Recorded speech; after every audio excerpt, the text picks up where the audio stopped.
Well, good morning and Shabbat Shalom. I'm Rabbi Ed Feinstein. This is Torah study for a Shabbos morning, and I'm joined this morning by my dear friend, Rabbi Marc Gellman of South Florida. Good morning, Marc. How are you? Good morning and good Shabbos, my dear. Good to have you here. This morning, by the way, the U.S. Open's being played here in L.A., so we're thinking about you. I know your golf is your sport. So we can say a word about that. The great moral issue of the U.S. Open is, how do we have a national golf tournament at a golf club that doesn't let Jews in? and it's never let you. Blacks or women, or I don't know, maybe they have a black or a woman. I know they don't have any Jews. And they're very proud of it, apparently. And here it is in the middle of the biggest Jewish community on earth, and they're playing a golf tournament. Imagine if it was played in South Africa before, when apartheid was still the law of the land. People would be demonstrating in the streets.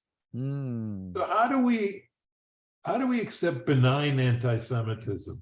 That's my question for our listeners today. How do you deal with clubs that don't let us in, with businesses and professions, law firms and accounting firms and others? They used to call them white shoe, they don't let Jews in. I mean, we built a whole network of Jewish hospitals across America because Jews couldn't be admitted for privileges to other hospitals. We've created, I can tell you, in the game I love, in golf, we've created, thousands of Jewish country clubs, which were made because the Gentile clubs wouldn't let Jews in. Mm-hmm. So how is it that we're all into tikkun olam, we're all into helping everyone?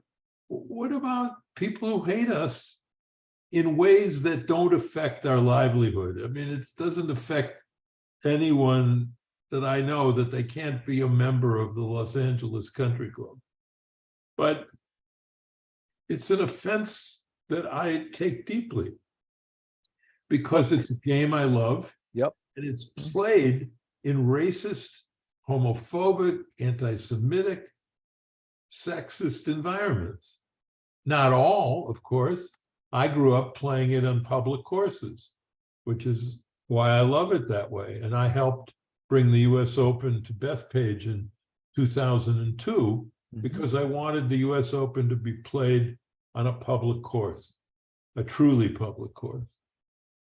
So this is my gripe about golf this week. Glad you brought it up. But it's one of those things that I'm not crazy and I'm not extravagant in my outrage. I understand this doesn't mean anything in the large scale of anything, but it's still not right. And we should actually, in Los Angeles, this is very indicative of something in LA. What is it? Well, I'll tell you what it is. LA has always had Los Angeles has always had a very substantial Jewish population from the very beginning, when this was a little pueblo, astride the LA River. Jews were the first couple of mayors and members of the city council were Jewish. And up until the First World War, the downtown section of Los Angeles was always a very mixed neighborhood. It was Catholics and it was Jews, and Catholics and Jews got along well together. And after the First World War, there was an influx of Midwestern Protestants to Los Angeles. They took over many of the downtown businesses, and their anti-Semitism pushed the Jews out. And that's where this country club comes in, because this country club was the LA Country Club. It was the exclusive highfalutin country club. And when the movie business began in the 1920s, which was an exclusively Jewish business. It was the 7 studios were started by 7 Jewish guys who were all Polish immigrants. They couldn't play at the club. They couldn't socialize at the club. The very famous story was that Groucho Marx was once invited to lunch, and his kids were splashing in the pool.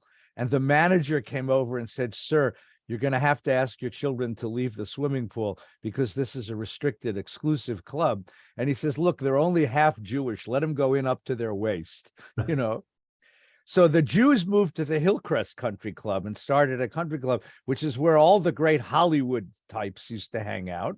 And in the valley where I live, you have the El Cab Country Club, which is the first country club in America that had a non-discrimination clause written into its corporate bylaws. But what happened is that starting after the First World War, Jews built an alternative downtown. If you fly into LA, you have the big buildings of downtown. That was the Protestant hangout. And then up the Wilshire corridor into Westwood and Century City, that was the Jewish downtown. And you had two downtowns. And so this story of anti-Semitism and how anti-Semitism shaped this particular town is very important. And it wasn't until the 60s and the 70s that anti-Semitism began to wane, and Jews were invited into downtown law firms and downtown businesses. But not this club. But not this club. And Hillcrest, which is a half a mile away, right, or a mile away, is still the sort of Jewish club. And this club is the White Shoe Club, right? You're exactly right. So this morning we're going to turn from golf back to the Torah. Okay. And the Torah this morning is Shlach Lecha. So the storyline that we have been following is we spent 2 years at Mount Sinai. And last week in Bahalotcha, we left Mount Sinai and began the journey toward the promised land. And that's when the trouble began. Because right away, the people of Israel are complaining to Moses.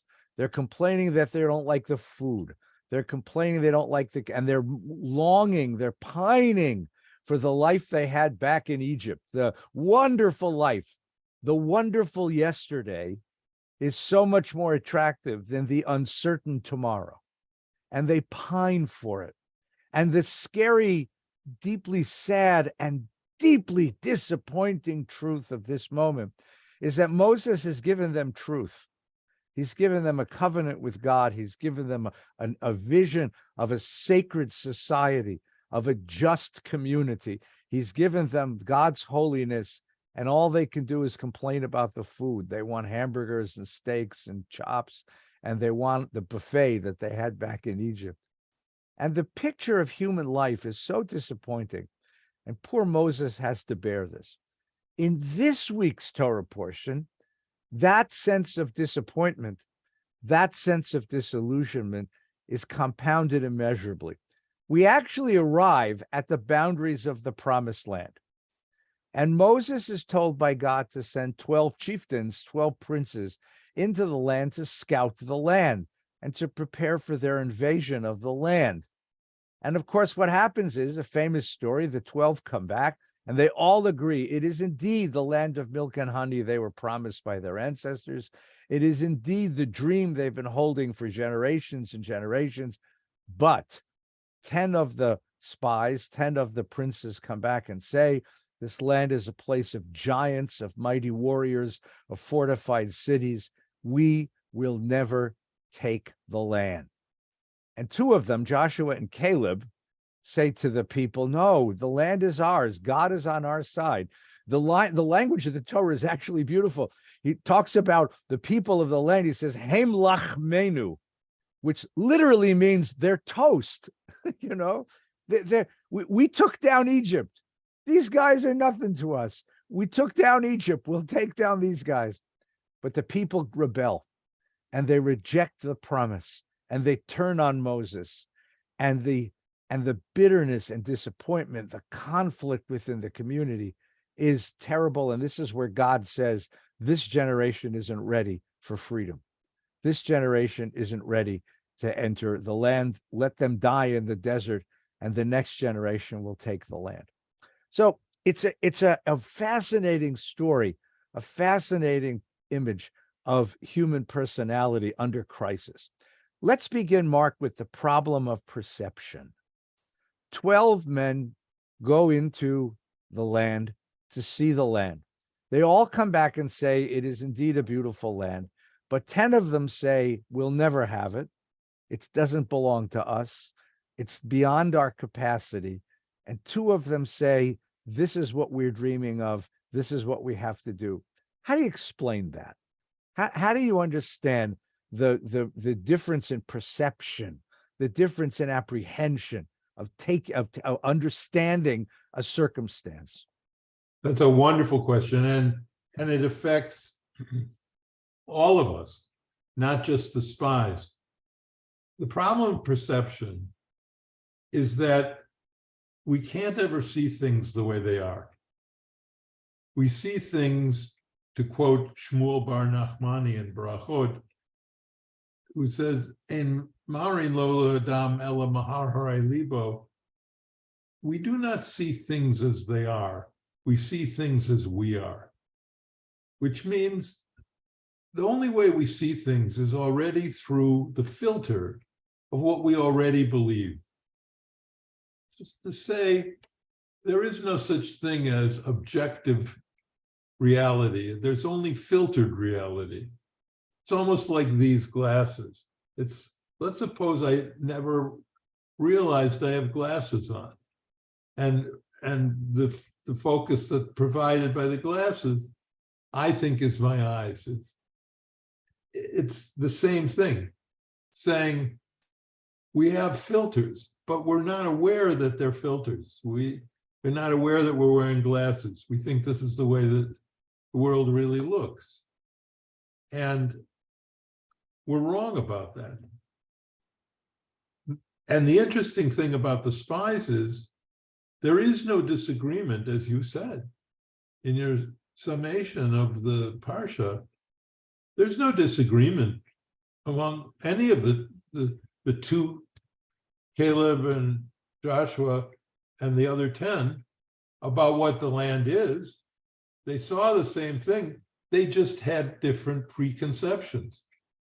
In the case of the 10, they came back, and in my favorite phrase about the land of Israel, it says, Eretz ochelet yoshveh. It's a land that devours its inhabitants.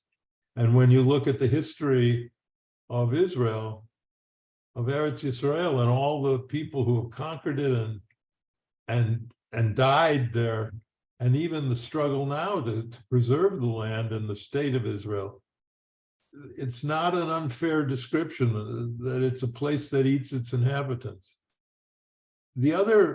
So they all agree that it's a great land, but the spies who say they can't go in say these people are like giants, we're like grasshoppers to them, we're nothing, and we can't overcome them. Because ultimately, in their preconceptions, and this was their fatal flaw, they never had trust in God, which is the whole point of everything. That unless you trust God, what you see in the world doesn't make sense. It doesn't make sense we would survive in the world, but we did. Doesn't make sense that Greece fell, Persia fell, Assyria fell, Babylonia fell, Rome fell, all the empires of Europe fell, and we're still here. All right, we aren't that many, but we're still here. That makes no sense unless you believe in the covenant with God and the fact that we are protected by God in some supernatural way, that we're still here.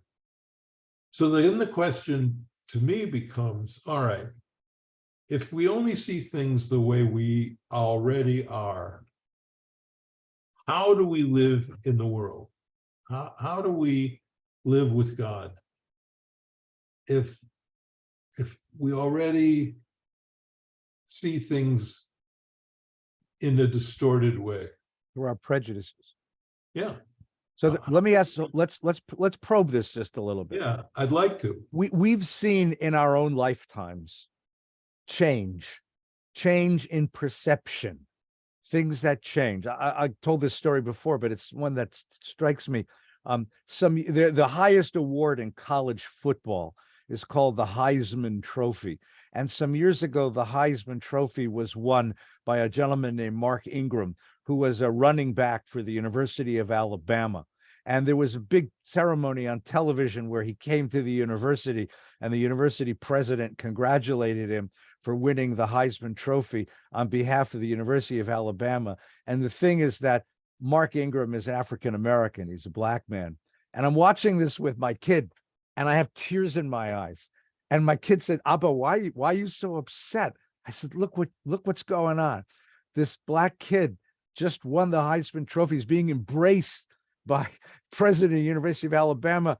That was the exact spot where George Wallace stood and said, segregation today, segregation tomorrow, segregation forever. This university wouldn't allow an African-American person to walk across its campus. And now the university embraces him, and nobody's making a peep about the fact that he's African-American. Same kind of thing. My wife, Nina, was the first woman admitted to JTS's rabbinical school, and the second one ordained as a rabbi. And, it was at a certain point, it was people would say, like, how could you be a rabbi? You're a girl, her first job was in a nursing home, an old age home in Texas. And she'd walk in a room and an old guy would say, you can't be a rabbi. Look at you, but slowly, that became part of our culture. Now it's so regular. You told a wonderful story about how sometimes kids will ask, can boys be rabbis too? Because they see so many women taking clerical roles as rabbis and cantors and leaders and educators. How does perception change if prejudice holds it fast?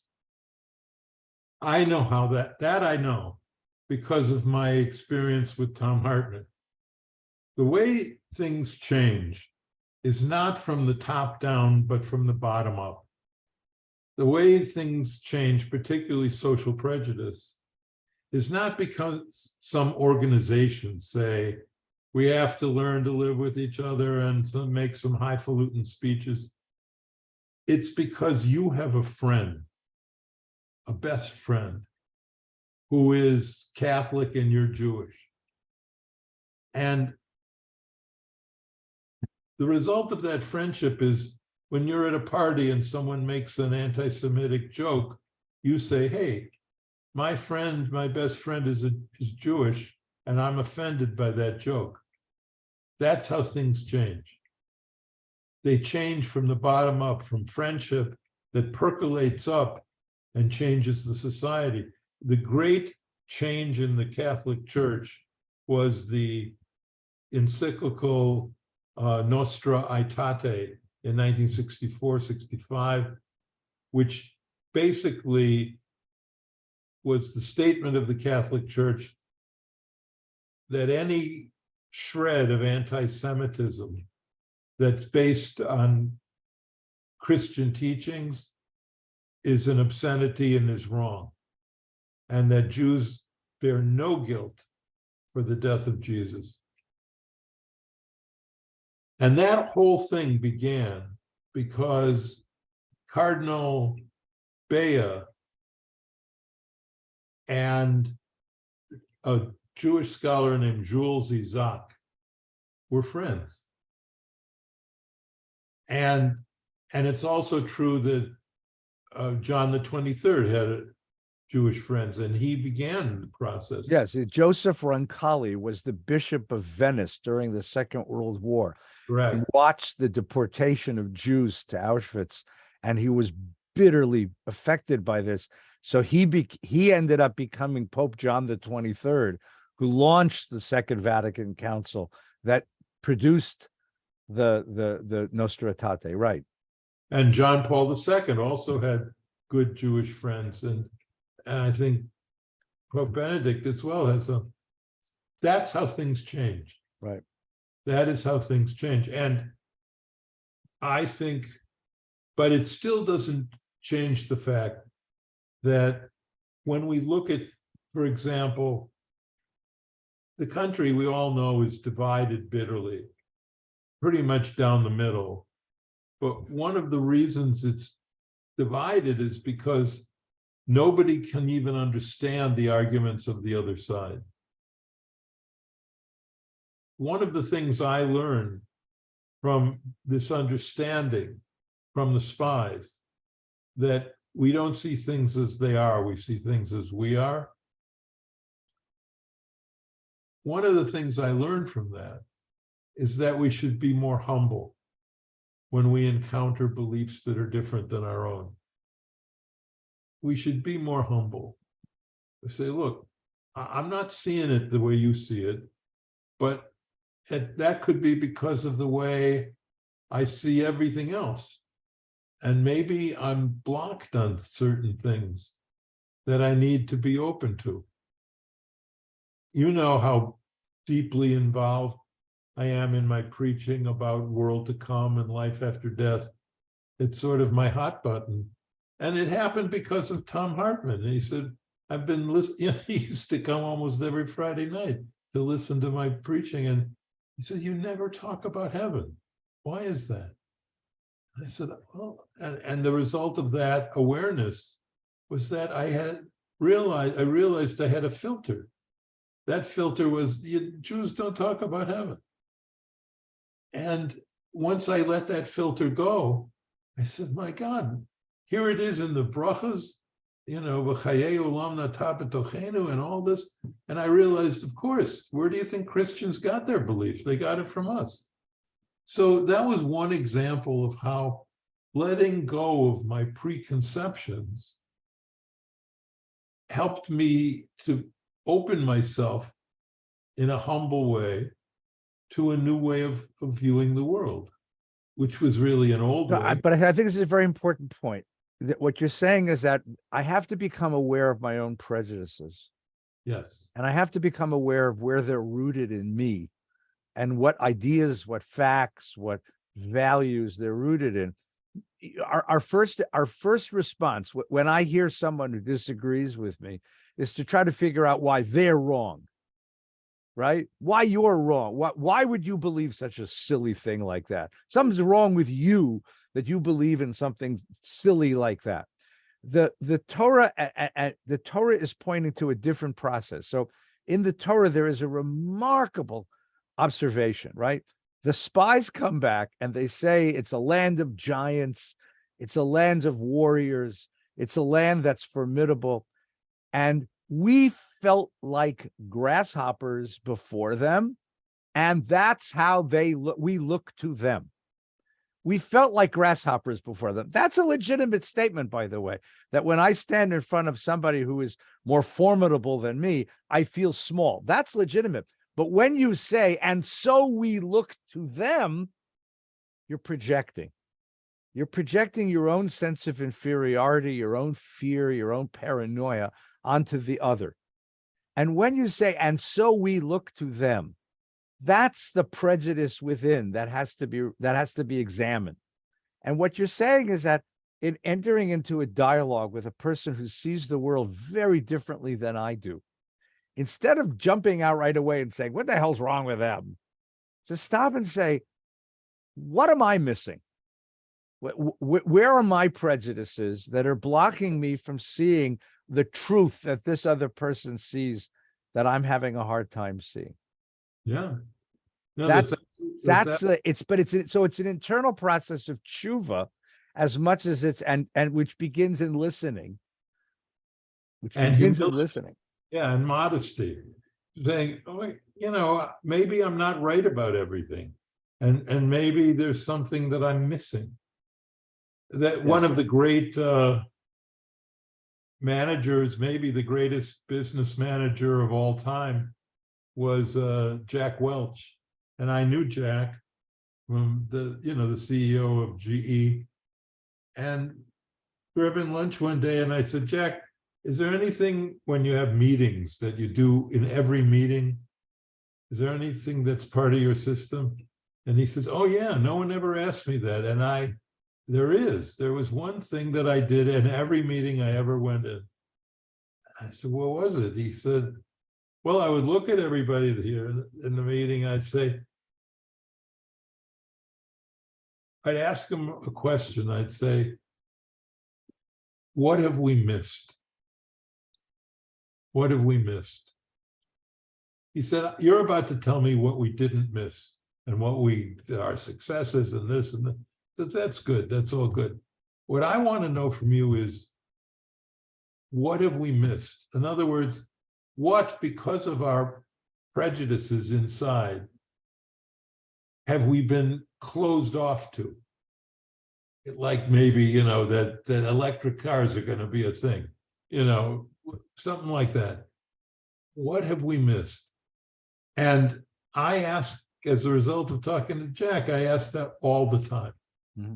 What have I missed? What have I missed?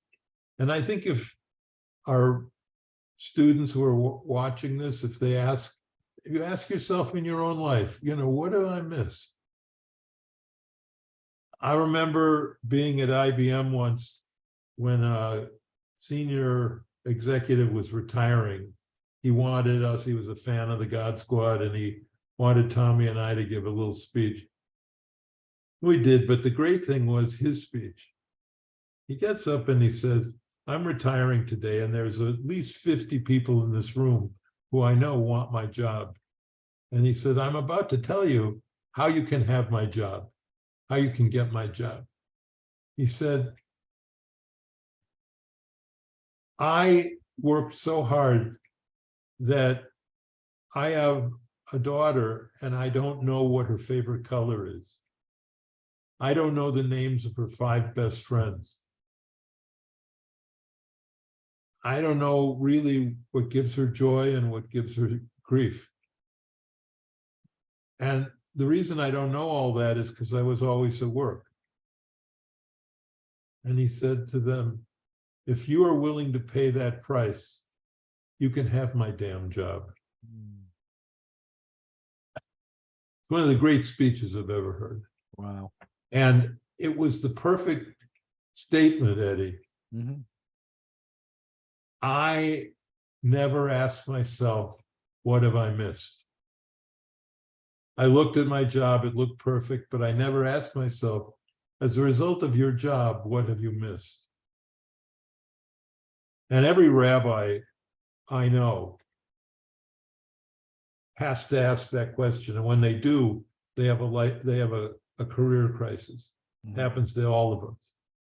Happened to me once when I'm going off to a meeting at the temple, and my son Max, who was maybe 10 years old at the time, said, Daddy, do you really have to go out tonight?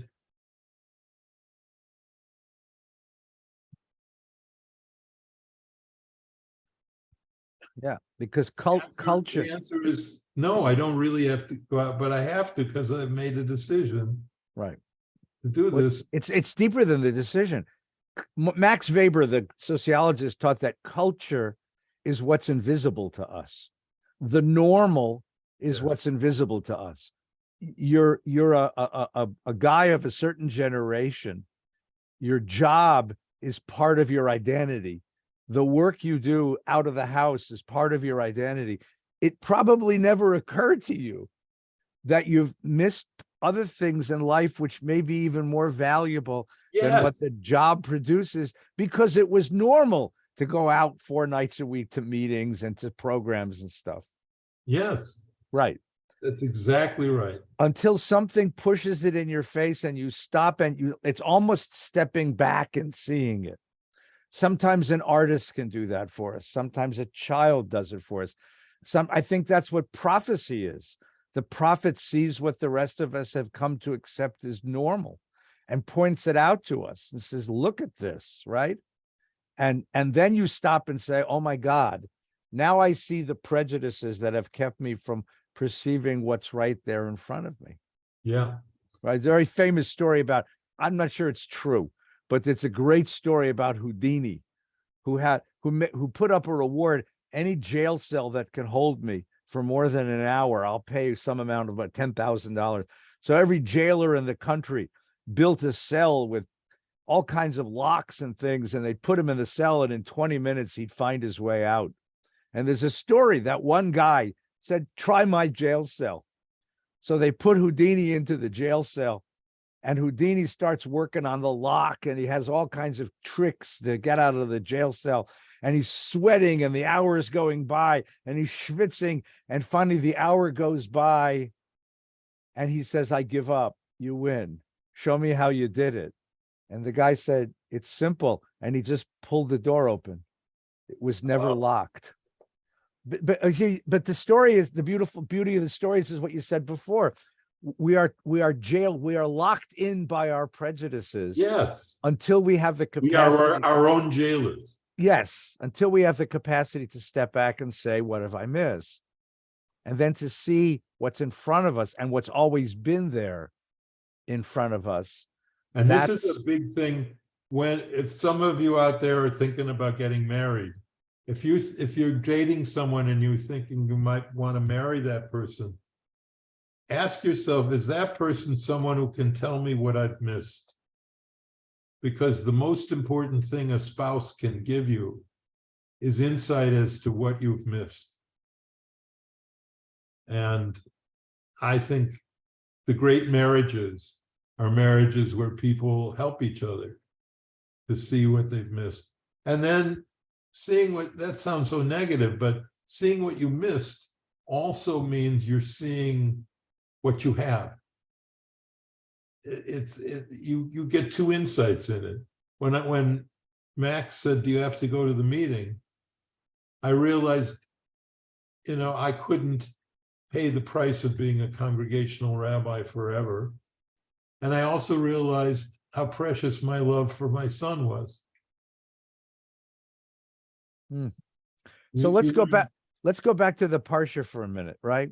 Okay. So Moses sends these guys into the land, and they come back with this evil report of the land, and the people rebel against Moses, and God gets frustrated again because they never saw themselves as capable.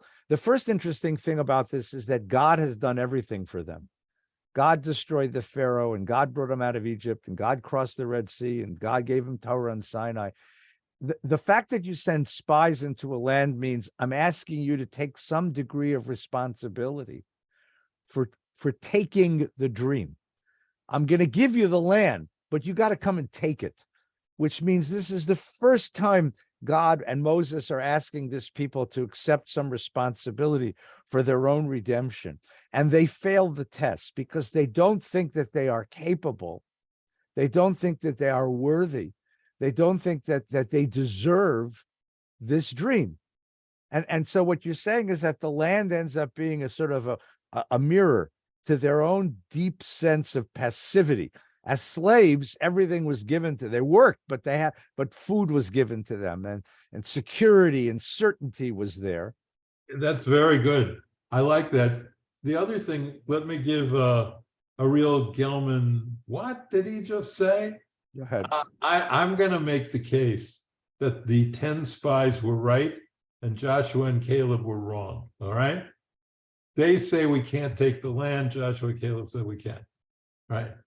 The 10 spies were right, because what's the end of the Tanakh? What is the end? Not the end of the Torah, but what's the end of the whole Hebrew Bible? The people go into exile. Mm-hmm. They lose the land. The temple is destroyed. They're sent into exile. Jeremiah was into Babylonia. They're sent into there, and then there's a rebuilding under Ezra, a rededication, but it's not with autonomy, with real political autonomy. So the end result is we can't keep the land. We didn't keep the land. And we went into exile, and then finally the Romans destroy the temple forever in the year 70. And we go completely into the diaspora, where we live for 2,000 years until 1948. So the end result is the spies were right. We couldn't keep the land because God said, by the way, I'm not just giving you the land. This isn't here's a gift. You have to act in a certain way. You have to have a certain moral fiber and courage and all that. And the end result is the people didn't have that. So there's a kind of double-edged idea here about what the spies were saying. Yeah, it's true. They were wrong, and Joshua and Caleb were right for their faith. But in the end, we couldn't take the land. So but this is one of those great stories that ends with a slide that says to be continued. Yes. Because In 1948. that's what it was at the end of the Tanakh. That's what it was when the Romans came. That's what it is now. Can we keep the land? Can we deserve this promise? Can we achieve the redemption that Moses offered us? Are we worthy of this? Who's right? That's the great question. It's a wonderful question to begin a Shabbos for. Marc, a good Shabbat to you and a good Shabbat to everyone who's listening. We'll talk to you next week as we continue this journey through the wilderness. Stay well. Take care, Eddie.